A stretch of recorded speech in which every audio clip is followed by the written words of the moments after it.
I think there's the tendency to say, I need to do AI. No, you need to solve problems, and the AI is actually the tool to help you achieve that. Talent management, I think most people think of it as hiring and developing individuals, right? That's kind of where we're focused. But the reality, if you talk about talent management, is not just how they join a company, but the life cycle also includes how they leave.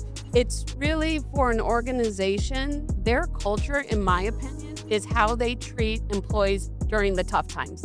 Can they keep that top talent that they really want to keep? And, when an organization goes through some tough times, if they are doing it with respect, with dignity, people move forward and carry that brand with them.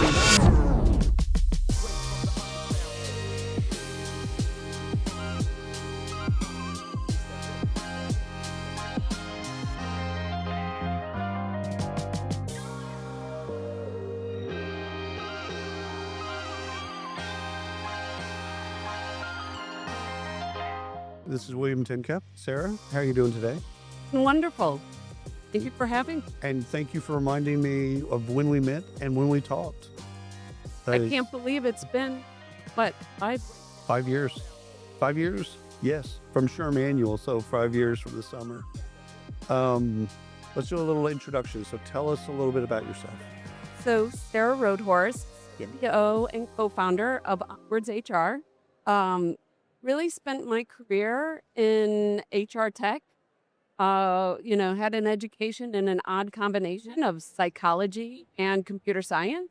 So it led to a pretty long career in HR tech. Oh yeah.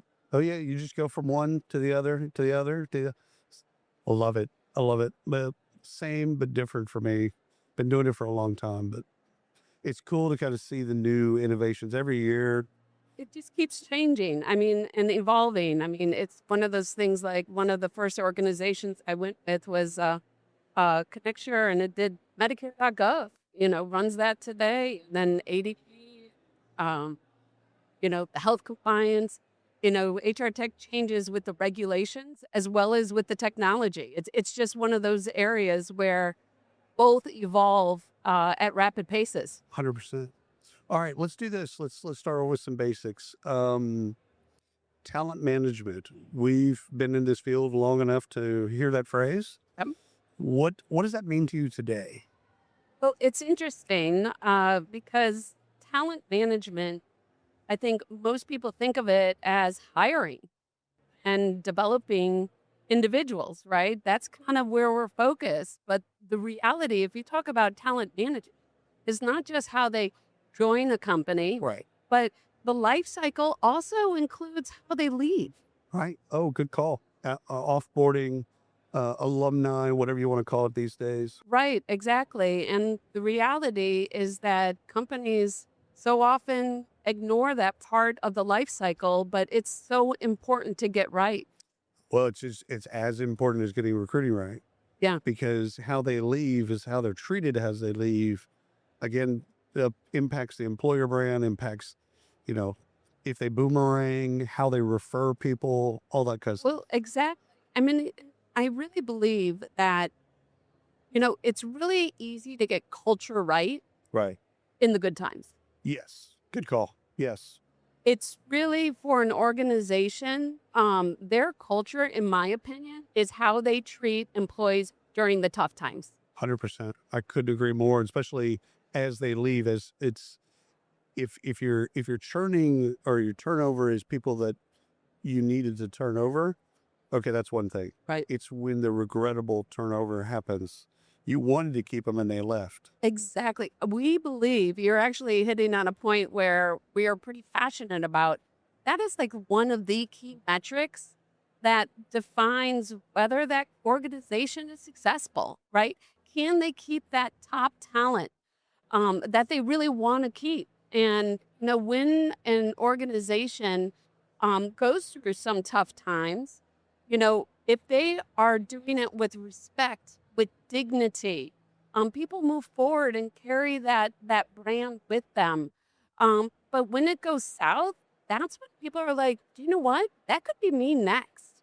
even if they're a top talent, there's no way that organization would ever consider, letting that individual go. 100%. Don't have that fear. So And it's let me ask you, we'll pivot a little bit. What do you think the toughest challenge in recruiting is these days? Well, I do think one of the things around brand is important, right? Understanding who that company is, right? There's so much access to data now. I mean, that is something that's been different from years past. Having a viral social media post, having negative reviews. I mean, you have to look at that and really making a decision on whether or not they want to be associated with that company. Right. It's not just the job or the team or the manager or Right. it's all those things, of course, but it's also, do they have a positive disposition? Do they have a good feel for the company? Right. Well, and is it somewhere where they can see themselves growing, where that organization is going to nurture the relationship with their employees, invest in their employees, grow their employees, and do amazing things? Right. Right. I love that. Okay. So when your battery runs low, your innovation battery runs low, happens to all of us. How do you recharge? On a personal level, we were actually talking about this last night.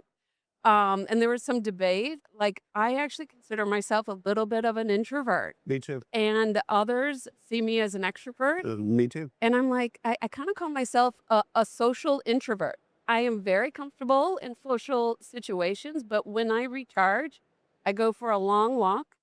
I do not even put music on. I like to look at the nature.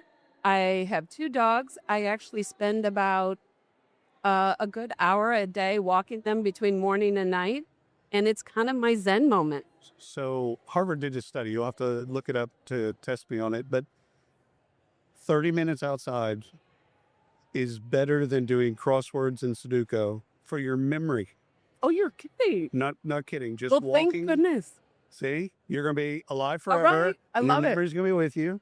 And it's because you're paying attention to the birds, the crickets, the grass, the this, that. And it's all of those neurosynaptic nerves are connected and you're just being outside. And again, you're recharging, but it's actually helping your memory as well.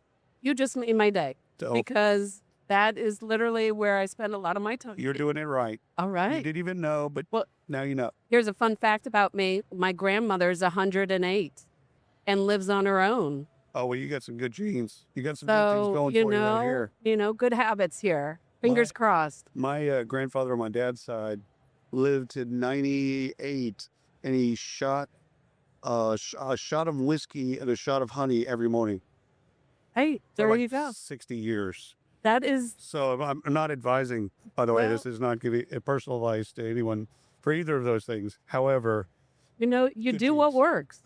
It worked for him. It worked for him in Tahlequah, Oklahoma. I'm not sure it works for anybody else. Hey, That's too funny. That's too funny. Last question. Let me ask you a little bit about AI adoption. How do you get people, or how do you encourage people to use AI? I think it's interesting because to me, that AI is a technology, right? Right. You still have problems. It has to solve a problem.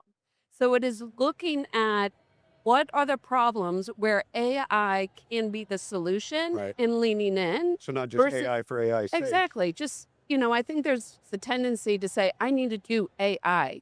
No, you need to solve problems, and AI is actually the tool to help you achieve that. And so I think when we look at where, and how organizations can leverage AI, is start with a problem first, understand where AI is really good, and lean in there to really achieve the outcomes. Because at the end of the day, it's about the outcomes, not just checking the box that you're using AI. Right. I love it. I love it. Thank you so much for carving out time for us. Absolutely appreciate you. And thanks for the audience for listening and watching. Well, thank you for having us. Thanks. Thank you. All right.